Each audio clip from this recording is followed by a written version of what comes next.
માંડવી ગુર્જર જૈન સમાજ અભિયાન મંચ દ્વારા શહેરની 11 સરકારી પ્રાથમિક શાળાઓના બાલવાટિકામાં પ્રવેશ મેળવનારા 170 જરૂરિયાતમંદ વિદ્યાર્થીઓને નાતજાતના ભેદભાવ વગર દાતાશ્રીઓના સહયોગથી યુનિફોર્મ ગણવેશનું વિતરણ કરવામાં આવ્યું હતું. સતત 5મા વર્ષે યોજાયેલા આ કાર્યક્રમમાં રાષ્ટ્રપતિ એવોર્ડ વિજેતા દિનેશભાઈ મણીલાલ શાહે શિક્ષણને તમામ સમસ્યાઓનો રામબાણ ઇલાજ ગણાવી વિદ્યાર્થીઓને શિક્ષણ તરફ પ્રેરિત કર્યા હતા. કાર્યક્રમમાં શહેરના આગેવાનો, દાતાશ્રીઓ, શાળાના આચાર્યો અને સમાજના અગ્રણીઓ ઉપસ્થિત રહ્યા હતા. સ્ટોરી દર્શન મહેતા.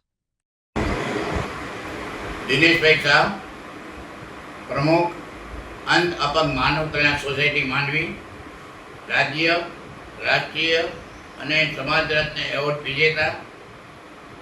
આજે મારે જે ખાસ વાત કરવાની છે એ કરવાની છે કે શિક્ષણ એ તમામ સમાચારનો રામબાણ ઇલાજ છે. માંડવીની જે સંત આજે જૈન ગુર્જર સમાજ જાગૃતિ અભિયાન મંચ જેના અગ્રણી નરેશભાઈ શાહ છે, એને શિક્ષણ ક્ષેત્રે ઘણા વર્ષોથી ખૂબ સુંદર કામ કરી રહ્યા છે. દાતાઓ તરફથી પણ એને પૂરતો સહયોગ મળી રહ્યો છે.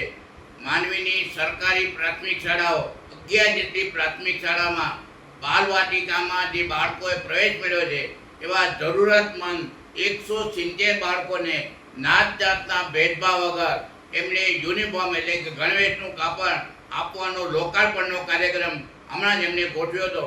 અને એ આ જે કંઈ આ દાન મળ્યું અને યુનિફોર્મ આપી શકાયા એનો બધો યશ દાતાને પડી જાય છે. એના દાતાઓની વાત કરું તો મનીષભાઈ, શશિકાંતભાઈ, ખીમજીભાઈ મોરબિયા જે મૂળ માંડવીના હતા અને હાલે રહે છે ભુજ, લક્ષ્મણભાઈ, ભોગીભાઈ સંઘવી પરિવાર, જિજ્ઞેશભાઈ, પ્રભુલાલભાઈ શાહ, આ બંને દાતા પણ મૂળ માંડવીના, અત્યારે વડોદરા રહે છે. सागर लक्ष्मी एग्रीसीड्स ना एरंडा बियारण स्टार्ट ऑन. લીલા લીલા છોડવાને એરંડા ભરપૂર, સુકારામાં ટકી રહે ને ઉપજ ભરપૂર. स्टार्ट ऑन एरंडा बियारण. सागर लक्ष्मी एग्रीसीड्स ना एरंडा बियारण कॉस्मोस.